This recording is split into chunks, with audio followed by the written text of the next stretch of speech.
Hello, my friends. This is another episode of Stand Up where I welcome another amazing guest. Today, it's David Roberts, who writes the best newsletter and podcast about clean energy and politics, Volts.wtf. David Roberts joins me today. You are going to love it. That is going to start at 17 minutes into today's show. I'm here with today's episode just a little bit late. Hopefully, I will get it up by 6 a.m., but last night, an unbelievable night. Gathered with several listeners in Kingston, New York, where we were hosted by Therese, who is a longtime listener you might know from our Hangouts if you ever join us. But she hosted Matt Carlson, Matty C, who is on tour with his solo tour, his house tour, the Shedio on the Road tour, and it was real fun because we had a little mini gathering of listeners joining us. Shout out to Megan and Sandman and Cindy, who brought her husband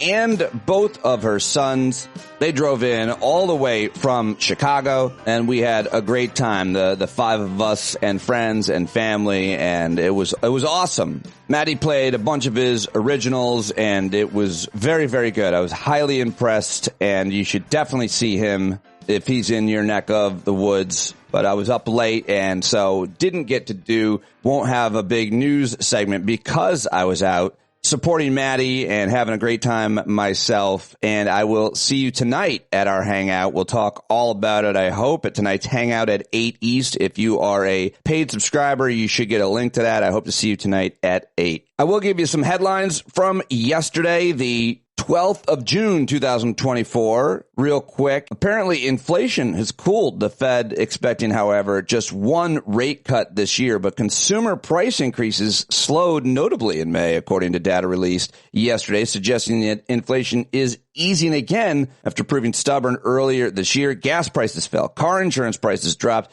and so-called inflation, which strips out volatile food and fuel prices, eased to 3.4%, its lowest level since April 2021. That's big news. We'll be talking more about that. Other very big news yesterday, Southern Baptists voted to oppose IVF. The Southern Baptist delegates, representing almost 13 million church members across the U.S., voted yesterday to reject the use of in vitro fertilization. The results suggest that evangelicals are increasingly open to arguments that equate embryos with human life. So much more to talk about with that one. The U.S. is eyeing Russian assets for Ukraine. President Biden arrived in Italy yesterday, where he's set to meet this week with other leaders of the G7, the Group of Seven, the club of the world's wealthiest democracies. While there, he'll be largely focused on finding ways to aid Ukraine to further isolate Russia. Moving on, tensions rising on Israel's northern border. The Lebanese militant group Hezbollah fired one of its heaviest rocket barrages into Israel yesterday in response to an overnight Israeli strike that killed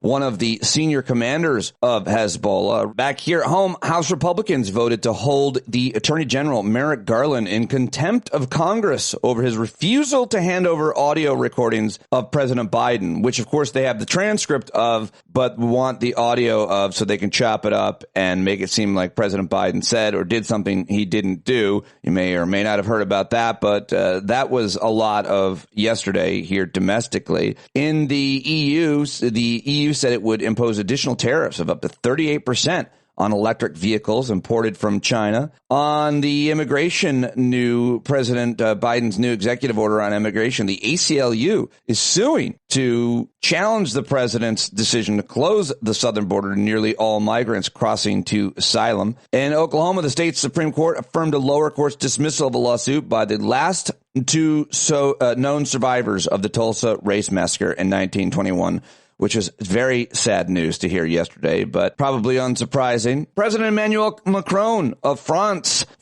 who pronounces it that way, warned of chaos, lawlessness, and a society with true French citizens and lesser ones if the far right came to power. True French citizens and lesser ones? The hell is that supposed to mean? And the great Jerry West passed away yesterday at the age of 86, and so did Howard Feynman. Journalist Howard Feynman passed away. A lot of people remembering him. I knew Howard. I interviewed him a few times. Really great guy, but he passed away yesterday at the age of 75. All right, those are the headlines that I've got for you. I've got your audio clips now, just a few for you today. Let's start with this very good one. a Senate hearing yesterday. It was the Senate Judiciary Committee, and Senator John Kennedy of Louisiana, he had his ass handed to him. I thought this was really good. This hearing centered on abortion bans and the implications for interstate travel after the Supreme Court overturned Roe v. Wade and the constitutional right to abortion in 2022.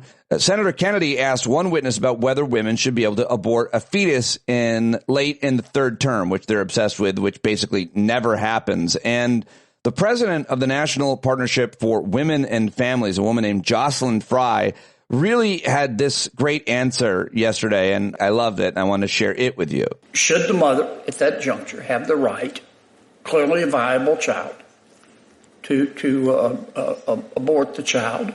My example is not unrealistic. I think that if your answer, I'm going to save my time. If your answer is going to be that never happens, let me go to Ms. Fry. What do you think? Well, Senator, first of all, if you don't ask a question if you don't want to know the answer, and I think 1%. But I'm saying to you, Senator, 1% of abortions happen at 21 weeks or later. Mm-hmm. So I think the premise of your question sets up a conversation about abortion that is unfair. Rarely is that ever the instance. The vast majority of pregnancies and abortions that are considered late in a pregnancy have to do with severe, devastating medical circumstances. And I understand your point, Senator. I understand your point.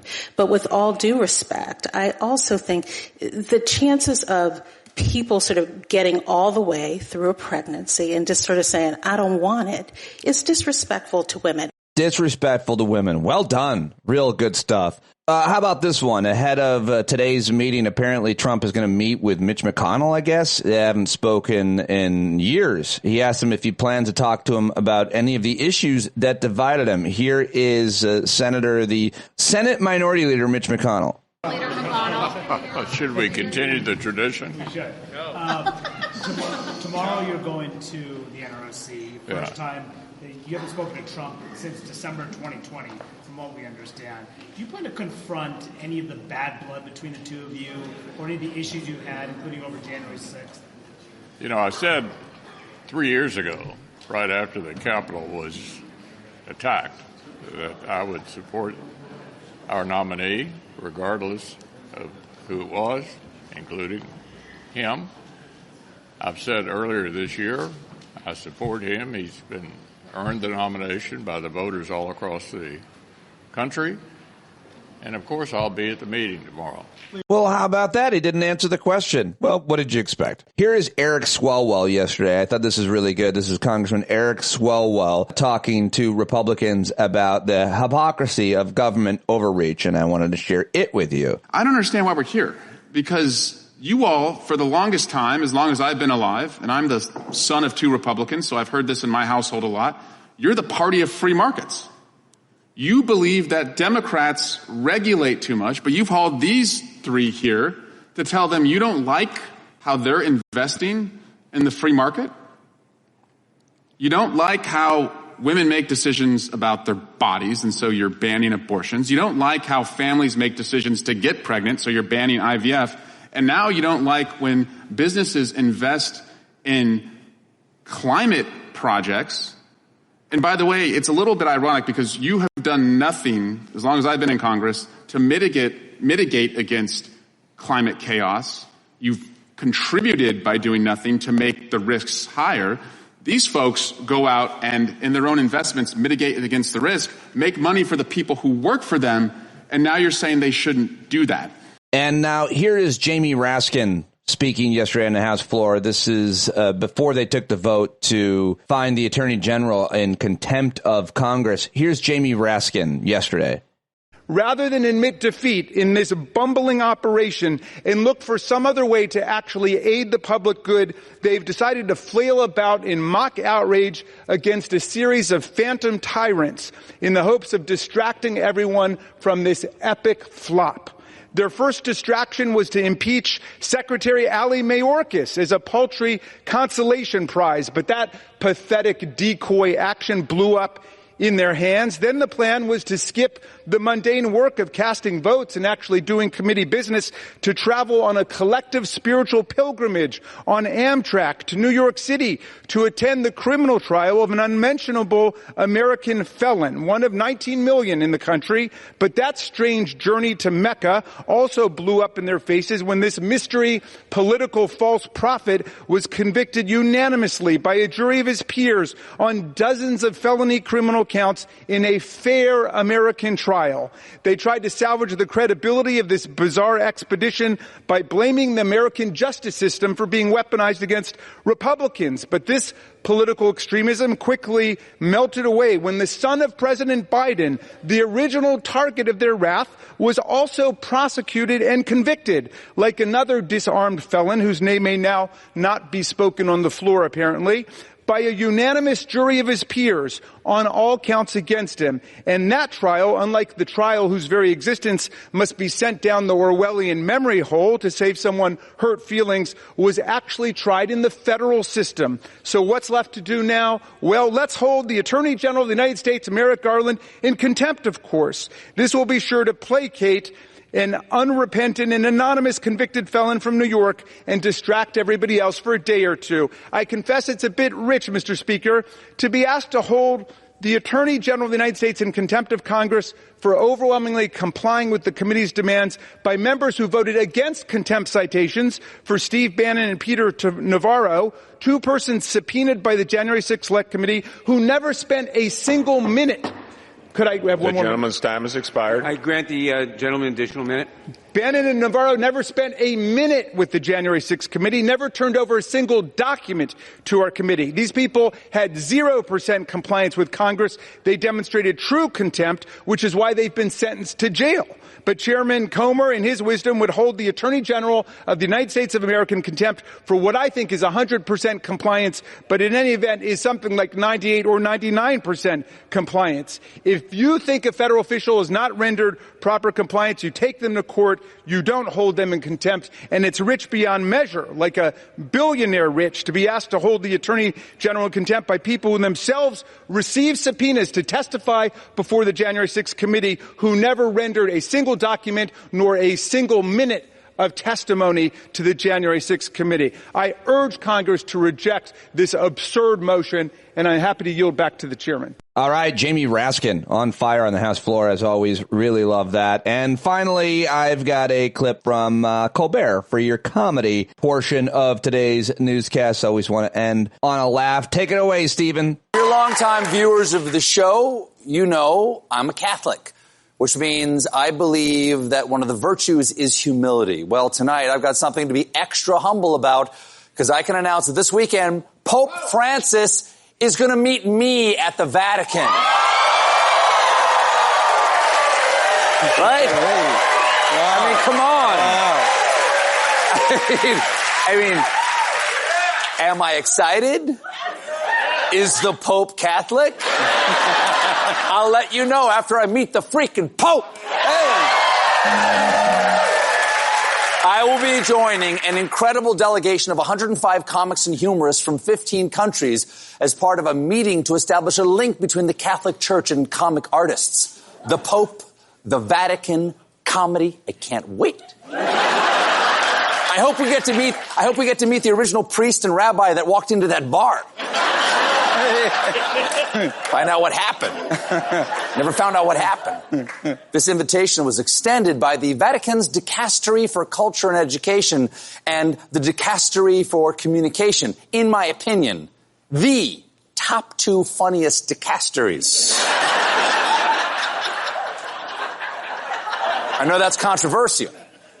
I'm going with some of my buddies because, among others, the U.S. delegation includes Jim Gaffigan, Conan O'Brien, Tig Notaro, Whoopi Goldberg, Jimmy Fallon, and Chris Rock. Chris, please, for safety's sake, I would just keep Mary Magdalene's name out of your mouth. Because the Pope wears a big ring. Of course, meeting the Pope is a huge honor, and absolutely nothing could possibly sully the joy of this trip. Italian media reports Pope Francis used a homophobic slur once again on Tuesday. Happy Pride? Why? Why, Pope Frankie? Why? You're the progressive Pope.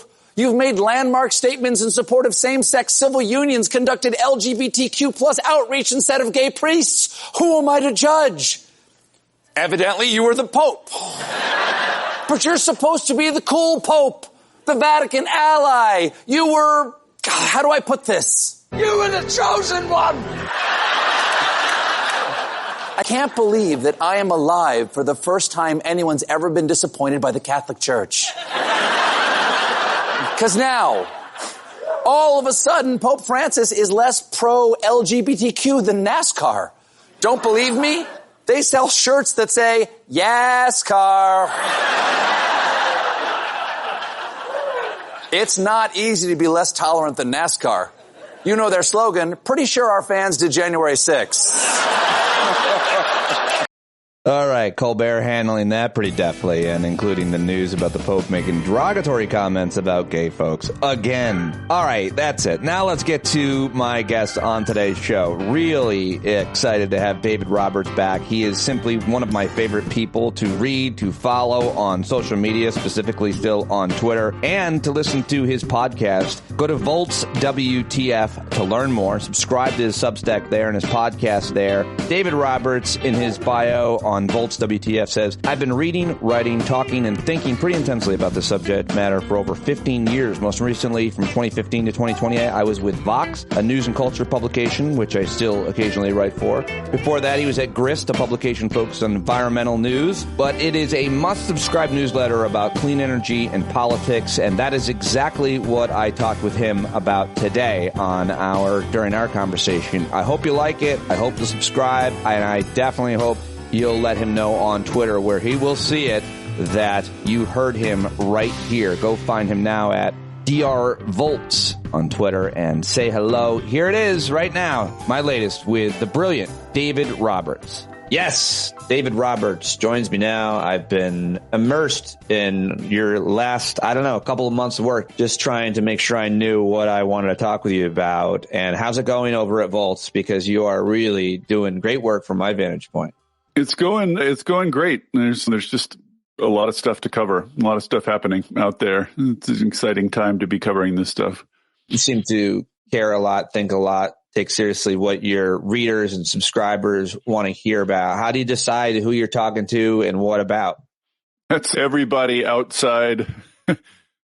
You probably get this. Everybody outside thinks the process is much more rational than it is. It's some mix of who happens to show up in my inbox, what news story I happen to see, what happens to be on my mind, who somebody knows somebody, or a lot of it is just catch as catch can. It just pops up. My inbox is inundated constantly. So I have a wide variety to pick from. So some of it is what's on my mind, and some of it is stuff that I just probably wouldn't have occurred to me if it hadn't just fallen onto my radar from outside, like the recent episode with Tombo Banda on African mini-grids in Africa. Like, I idly thought about that before, but I didn't really have it on my list. But then sort of she popped up and I'm like, wow, she's great. She's smart. Let's take advantage. So it's a grab bag.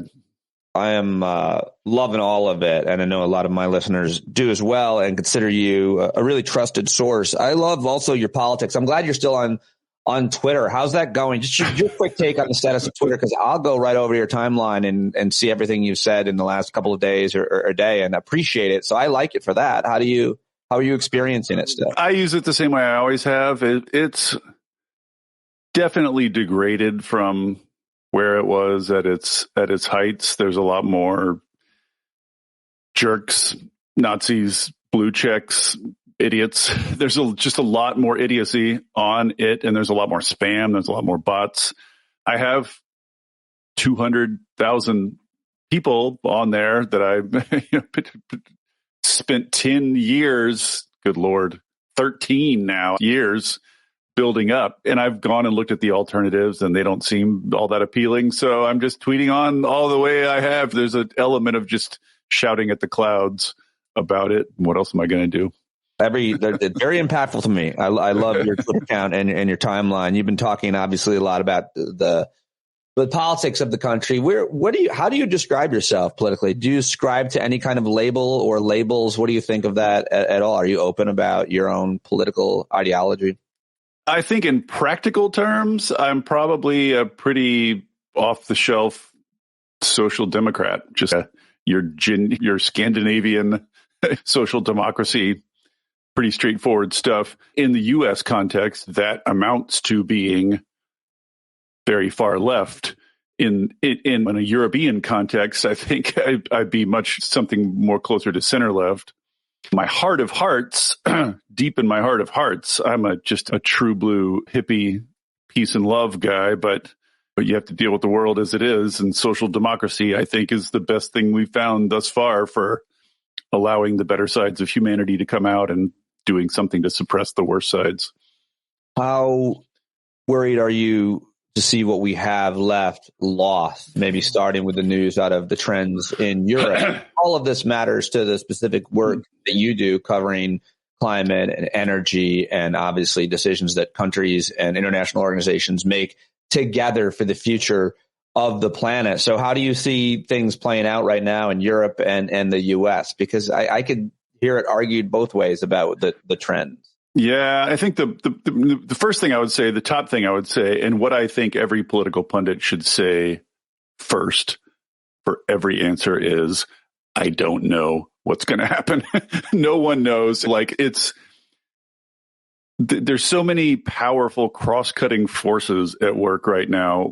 I would believe a utopian future. I would believe a dystopian future. I would believe anything in between. I really genuinely have no idea. I will say I'm extremely worried. I do see a lot of things that seem to be moving in the wrong direction. The top thing I'm worried about is basically the effects of climate change causing a lot of disasters, causing a lot of conflict, causing a lot of migration, basically just low level exacerbating all the tensions in international human society.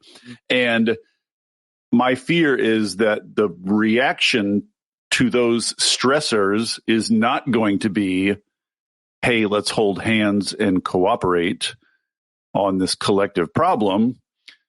I worry that the reaction is going to be putting up walls, retreating behind walls, just a lifeboat mentality, everybody for themselves. And that is what I see in the sort of far right resurgence in Europe and here, basically. Just like the more general fear and low level anxiety people feel, the more likely they are to fall for authoritarian, nationalistic politics. And that is a self-reinforcing cycle that it's difficult to think of what could interrupt that cycle and send it in a different direction. There's a certain dread to it. But the one bit of comfort I take is just that I feel like you could plop down anywhere in human history, and if you looked around you, you would think, dang, things are falling apart, right? like things are headed to a terrible place. And yet, somehow good things happen. Somehow poverty declines. Somehow child mortality declines. Somehow civilization persists. And somehow good things keep happening despite all the sort of terrible indicators. That's nothing specific to point to. That's not much to hang your hat on. It's more like a kind of a religious faith almost. But I have to believe that good outcomes are possible. I appreciate that. And I think I share that view pretty similarly. What about just here in the U.S.? My main question is, are you surprised with the staying power of the disgraced former president after the insurrection, after everything, and then after obviously this recent conviction? He seems to have a strong hold on a certain support. In some ways, you could maybe argue he's gained support. I'm not sure what you think about that, but are you surprised? Because you're generally right about how things are going to go. I think the savvy pundit thing to say is, oh, of course, I saw this coming. I knew globalization, back when trade wars, I saw this coming. Yeah, nobody saw this coming. Everybody was surprised. Everybody was surprised in 2016. And I think I've been ever since late 2015, I've just been trying to beat that out of myself, trying not to be surprised at anything anymore. You know what I mean? Because there's only so long you can live your life being serially shocked and outraged before you're just drained. Yeah. You know what I mean? Yes. That's how they use you up. That's what they're going for, is for you to just feel drained by the whole thing. So yeah, I am surprised, though I get it on some level. I think support for Trump is much, much less about anything in particular about Trump or any particular policy he's talking about or any policy agenda on the right. I think it's mostly just about, I think the system is, I'm bored and I'm angry and I'm generally discontent and things just seem bad and the system seems bad and everything seems sclerotic and nothing seems to be working and everybody seems corrupt and just this sort of like rotten system. Let's just blow it up, right? Let's just toss a grenade in there and blow it up. And now I, of course, think that's quite ignorant on a number of levels. And I think tossing a grenade in and blowing it up is going to lead to enormous suffering. One of the things that strikes me again and again is just how much Americans take for granted the superstructure of the federal government and how much it protects them and how much it is doing for them every single day and how much worse things could get really fast. I just think we haven't seen anything genuinely bad in long enough now that we're like a little bit like spoiled kids. Like we're complaining about stuff and just throwing our toys and we want to blow up the whole thing. But I think we're about to find out that like things can get way worse than this. Oh yeah. We haven't seen nothing yet.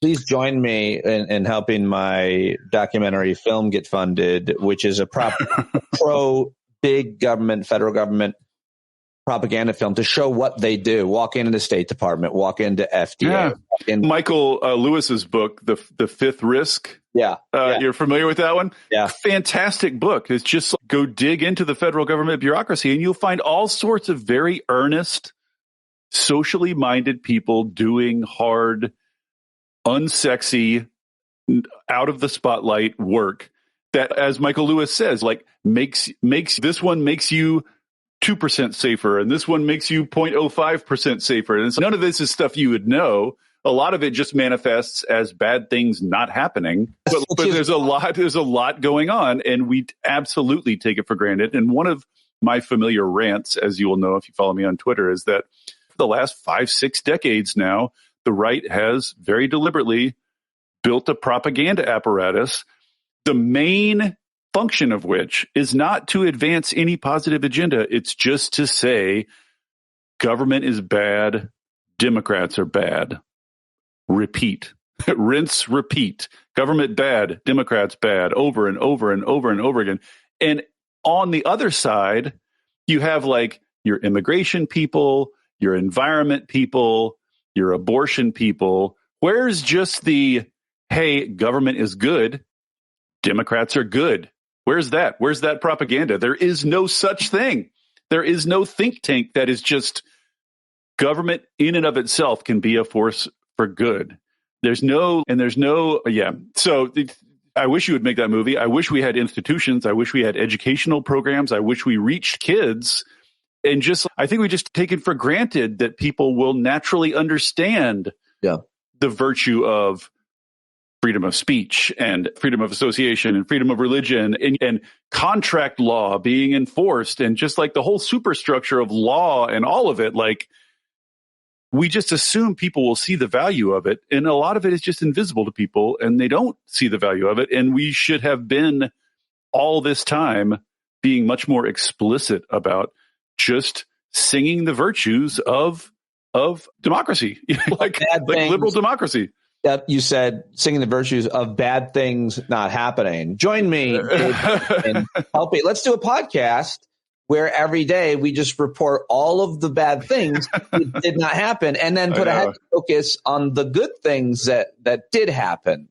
Yeah, even when good things happen, they're just like, I'm the millionth person to say this, the media just has this sort of built-in bias toward negativity, which has gotten worse lately in ways that are complicated and interesting to discuss, but you can't get any daylight on good things. Like I, because I professionally pay attention, see that Biden does little good things on climate and energy almost every day, every week. It's not a big deal. It's $2 billion for this, a grant for this, a new Office of Grid Deployment in the Department of Energy. That's not sexy news, but there's a little drip of like positive things happening constantly, and they get no attention, no daylight, no attention. And so no one knows about them. All they ever hear are the bad things that happen.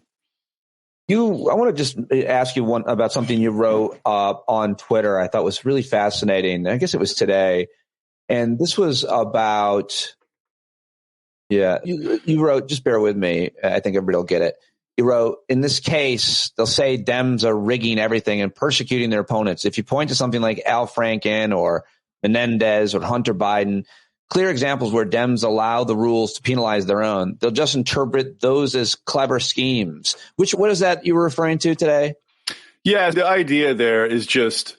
Because I want to go on to the next tweet, which is where you say something that's so important that I want to flesh out. I'm just talking about the psychology of right-wing psychology, reactionary psychology. And if you look at it anywhere in history, you find reactionaries saying basically the same thing. No matter how much power they have and privilege they have, no matter how much they dominate, they always feel like the victims. They always feel like the system is stacked against them.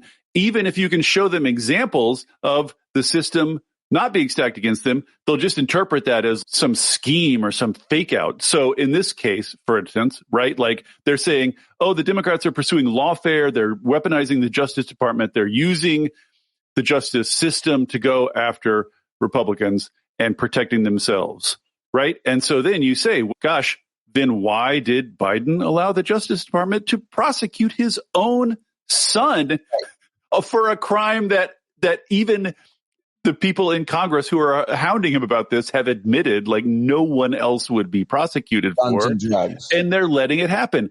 Bob Menendez is corrupt as hell, and he's on trial. There's not a bunch of Dems out defending him. There's not a bunch of Dems out saying his trial is rigged. They're letting it proceed. Like Al Franken groped a woman, and Dems are like, we love Al Franken, but we're against groping women, so we're going to kick Al Franken out. Like, we're more committed to the rules and values than we are to our tribe. And if you point those examples out to Republicans, like literally I saw Sean Hannity on TV when the Al Franken thing was going down, talking about how this whole thing with Al Franken is an elaborate, coordinated dance meant to distract you from something else, right? Like they just can't interpret it as a genuine expression of values because they don't, right? They don't have that category in their heads. They don't believe that's real. The only way they know how to interpret it is. And so now it's like you say, why is Joe Biden allowing the Department of Justice to prosecute his son?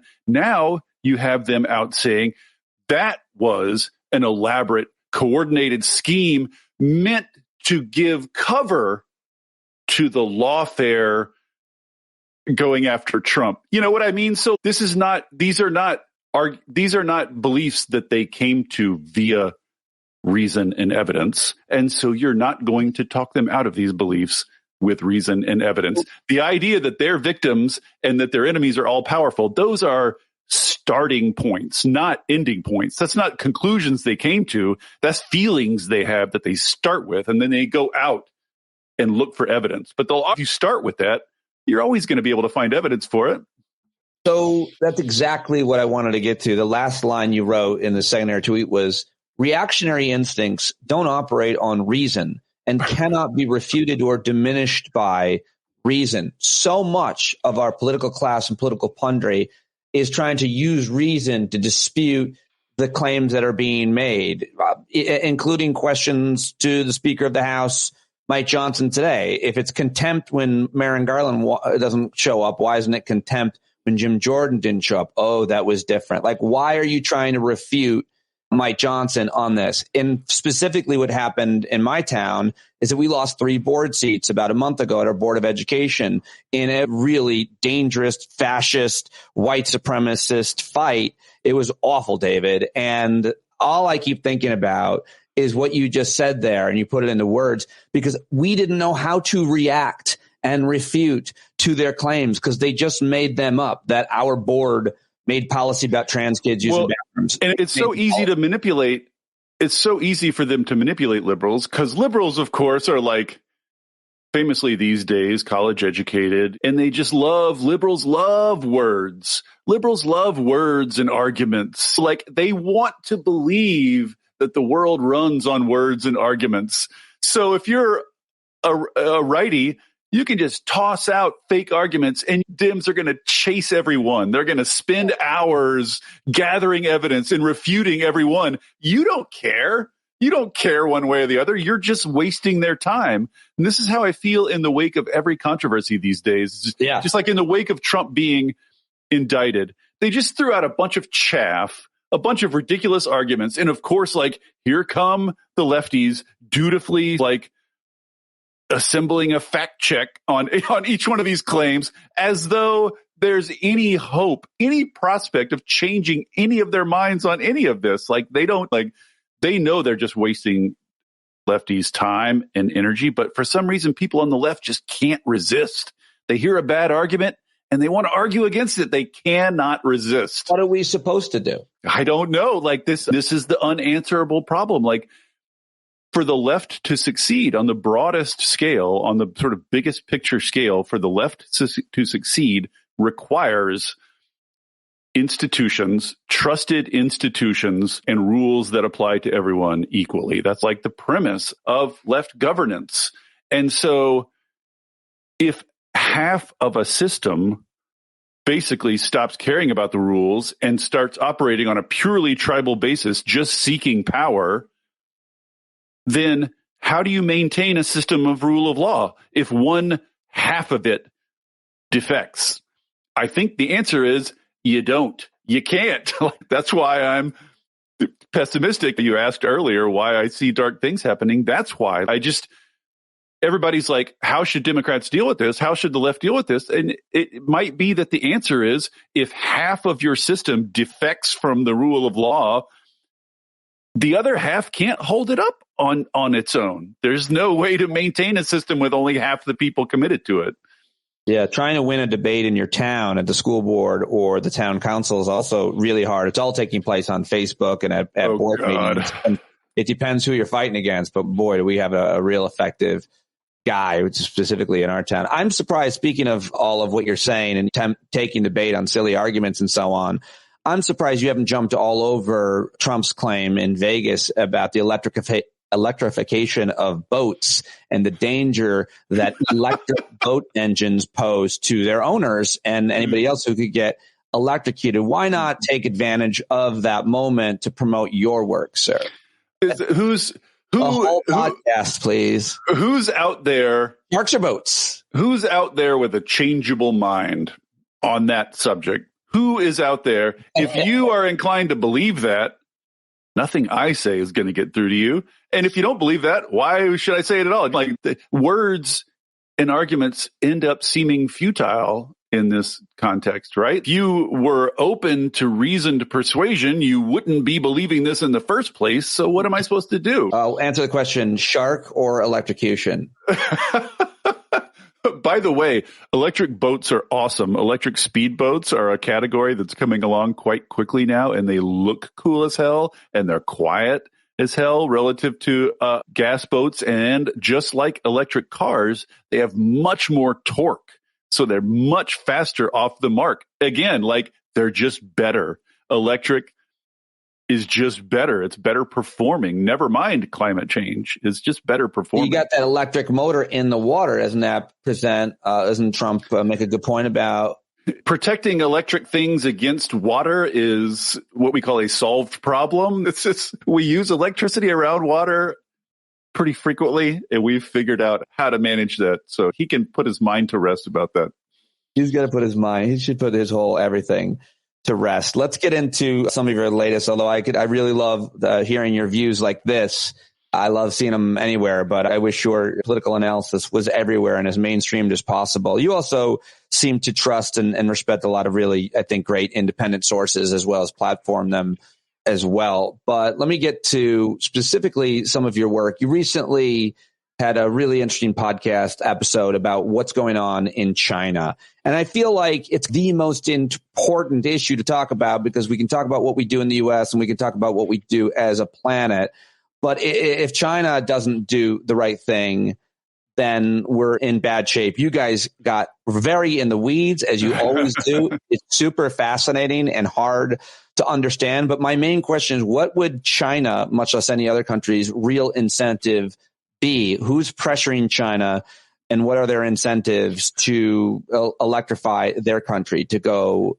This is the key place to start, is realizing that China is a whole separate country and has its own internal cross-cutting pressures, right? Like, we just have this sort of image of China as a caricature from afar, but it's a very big country with a lot of people, a lot of different forces, and a lot of stuff going on. So one of the big things is China, unlike the U.S., does not have access to enormous quantities of very cheap natural gas.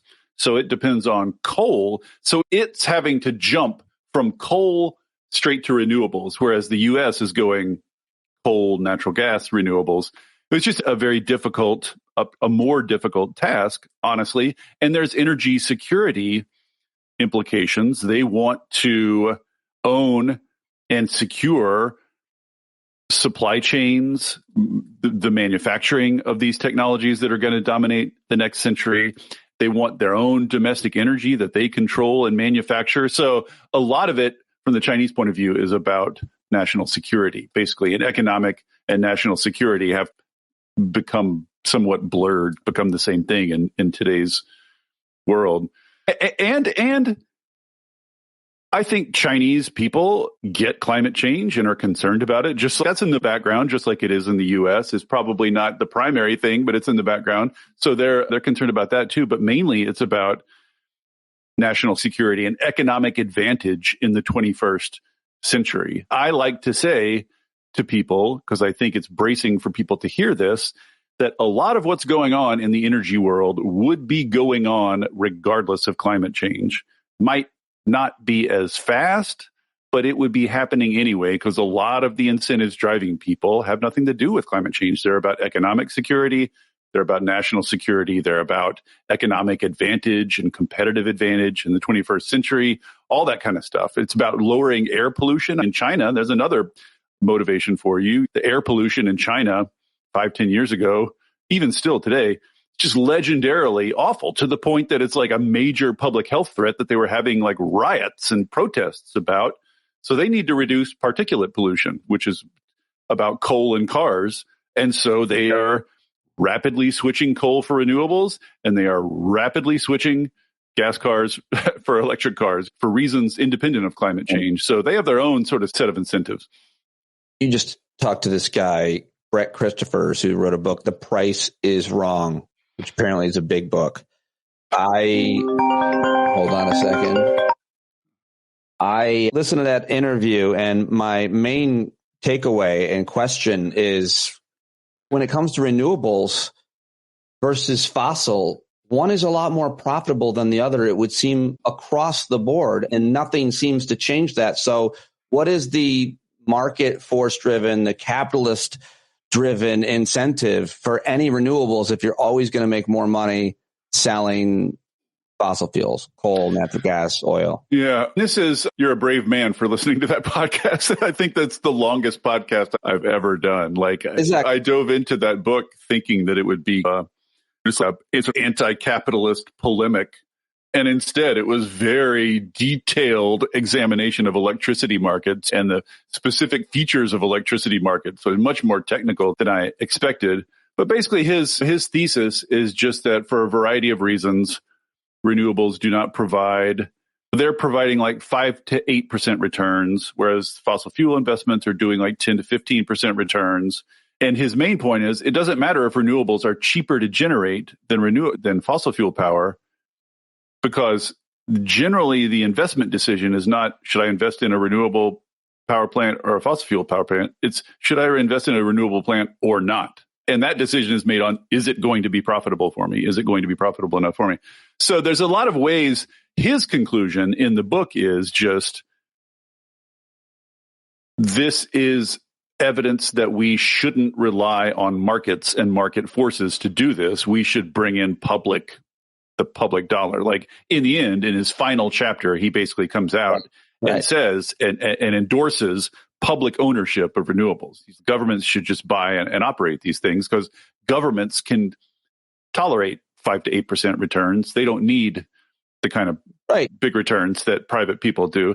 And there are other ways to take his argument. Like you could argue we just need to reform markets or tweak markets in various ways to boost renewables profitability. And there are ways to do that. And you could also just say a big carbon tax would help also. Like there are market things you can do, but I think the main thrust of his book and what I would like people to take from it is just maybe if you find yourself creating a market and then with a desired outcome, like you want renewables to triumph and renewables aren't triumphing in your market. And so you tweak the market to help them and you tweak it again and tweak it again. And next thing you have these super elaborate market structures with kludges and add-ons and bolt-ons and rules and sub-rules all designed to produce this outcome.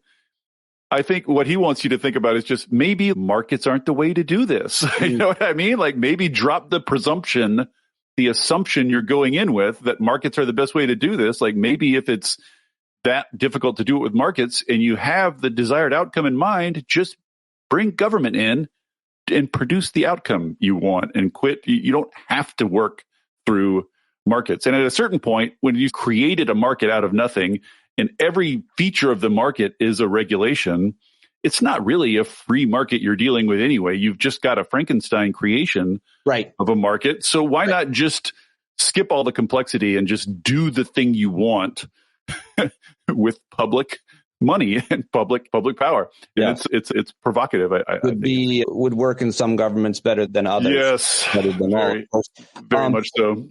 Before I let you go, I'll got to ask you. So, some guys, we look at porn, we look at sports, we're nerds about music or something. You seem to be about heat pumps. You have a real thing for heat pumps. And I'm just talking with another heat pump company tomorrow as I just saw that you tweeted that. So you've written a lot and you've done some great podcast episodes about it and people should go learn a lot more. But what do you want to say to homeowners in general or to government, local and federal government? Because it's different, right? The individual purchase, I don't know the economic terminology versus public investment. Yeah, I just want everybody to be as psyched about heat pumps as I am because they're very cool. People understand intuitively, like, you put a certain amount of energy into your natural gas boiler and you get a certain amount of energy out. And by the laws of physics, the energy you get out is less than the energy you put in, right? Because there's combustion, there's some waste heat, there's little inefficiencies all along the way. So you get, call it 90% efficiency, best case. A heat pump, you can get 300 to 500% efficiency. You get more energy out of it than you put in because it's not generating the heat. It's just gathering it. It's just going out and gathering the heat that already exists in the air and earth outside.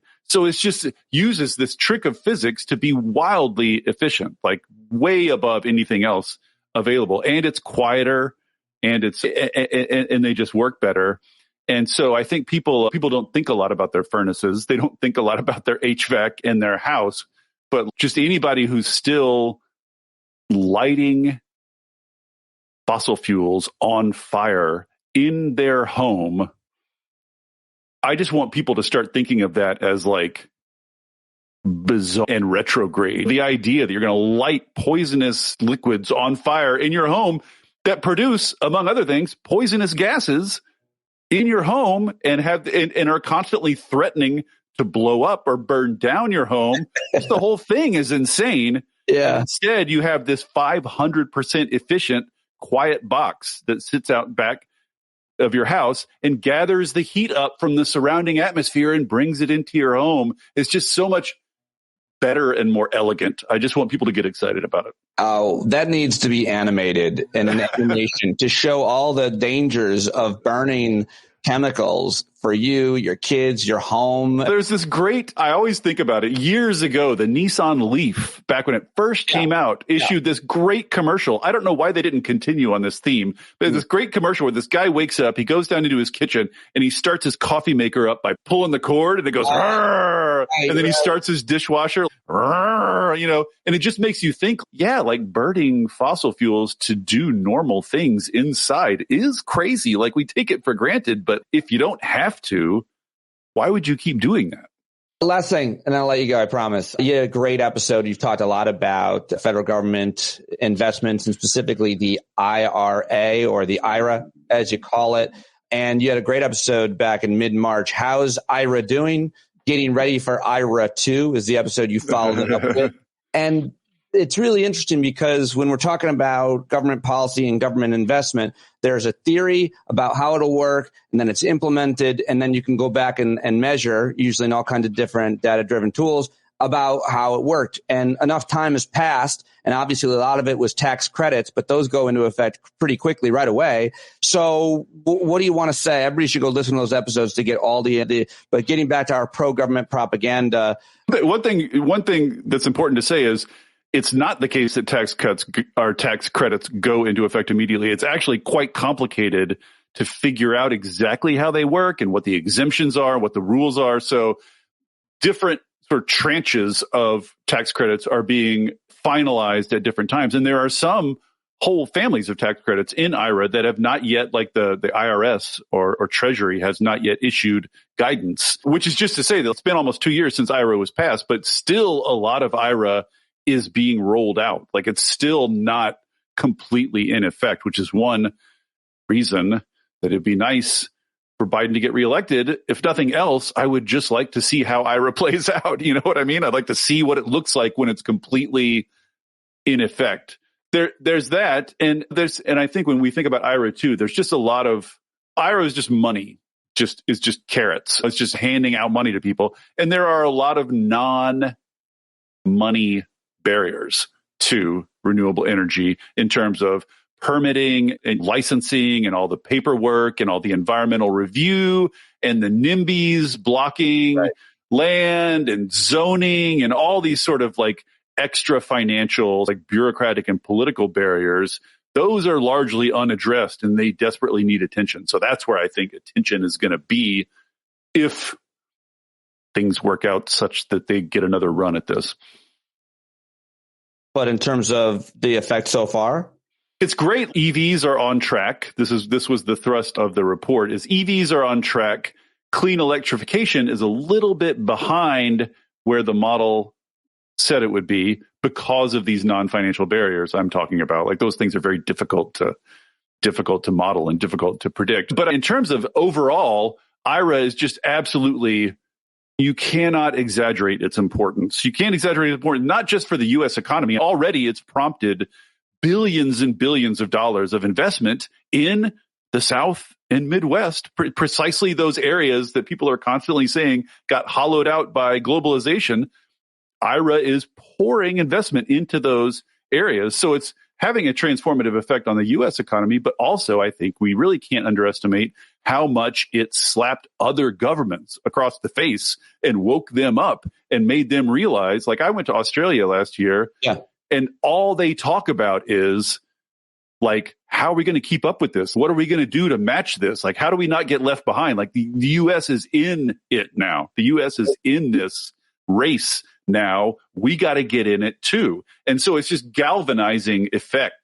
It's galvanizing action in governments across the world. Like, it had a huge international effect. Our news environment is so dysfunctional. I don't think we hear much about that, but that's one of its primary effects, is just shock the world into action. That's great to hear that's the case. I didn't realize that we were leading so strongly in that way that other countries would. Yeah, other governments are giving Biden more credit than American citizens are for IRA, which is perverse. But like, somehow they're getting the news clearly, but like Americans, like most Americans don't even know about it. They don't even know about IRA. They have no idea what's in it. They have no idea what it's doing because they just don't hear about it. You got into a suit and sat down with the former governor of Washington, Jay Inslee. Where's that going to live? I just saw that you did it. Yeah, that pod is going to go up on my feed on Friday. Great. So cool. So no video of the suit, but you can hear. I saw a photo. You look sharp. You look like you left the house. Yeah, I put shoes on and everything. Like it. Well, I'm looking forward to hear that. I'm sure it's great. I always love talking to you, man. I really appreciate you joining me. You're one of the people I trust the most out there, doing great, purposeful, very important, integral work like nobody else. Thank you for joining me. Thanks, Pete. Yeah, David Roberts, everybody, Volt.WTF. Go find him right now on Twitter, DRVOLTS, and say hi. Let him know that you heard this conversation, that you appreciated it. Let me know what you liked, didn't like, disagreed with. As always, I hope to see you tonight at our hangout at 8 p.m. Go to patreon.com/Pete Dominick right now. If you haven't already, you can always pay more for your subscription, and I really appreciate you no matter what. Thank you. I'll talk to you later. Here is two-time Grammy Award-winning singer-songwriter John Carroll. Takes us in. He takes us out and everything in between. JohnCarroll.org. That's the time you gotta finally get up off of your knees. When you can't see the forest for the burning trees, you got to stand up.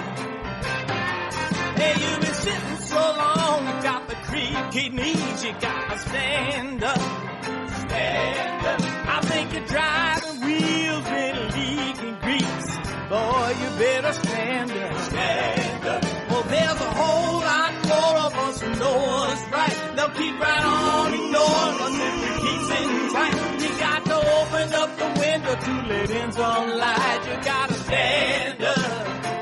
That's right. You got to rise up. You got to stand up. You got to stare the devil straight in the eye. We got to let him know it's his turn to go. See it clear and all you hear is a lie. Don't get up off of your butt, get down off of your fence. And even if it ain't a very friendly audience, well, they'll begin to listen when you start making sense. And you stand up, stand up. No need to point your rifle to defend your town. Just stand up, stand up. You know they can't deny you what you're laying down. Boy, you better stand up, stand up. Show your face of every color, yellow, black, red, and brown. She's the place where every lost child will finally be found. There's only one thing to do before we stand our ground, and that's stand up, stand up. Well, the founding fathers saw a land for all. They had to stand up, they had to stand up. They had a keen imagination for a crystal ball, drawing all the plans of stand up. But all they had to go on was the time they were in, with other causes for laws, and since they weren't even sin, they knew that change was gonna come before the change could begin. They had to stand up. Alright, they had to stand up. We got to stand up. We got to look the devil square in the eye. We gotta let him know it's his time to go, and make it clear when all we hear is a lie. While you lying awake wondering where the money all went, it'll be the cost of freedom that'll go unspent. You can see him flee the scene of that experiment if you stand up. Alright, we got to speak up, we got to reach up, and raise your voice in every way you know how. Don't be toes up, you got to show up. Ain't no better time to do it but now. No need to pledge allegiance to no wanton tribe. Rise up, show obedience to the voice inside, and listen well and it'll tell you not to run and hide. It says stand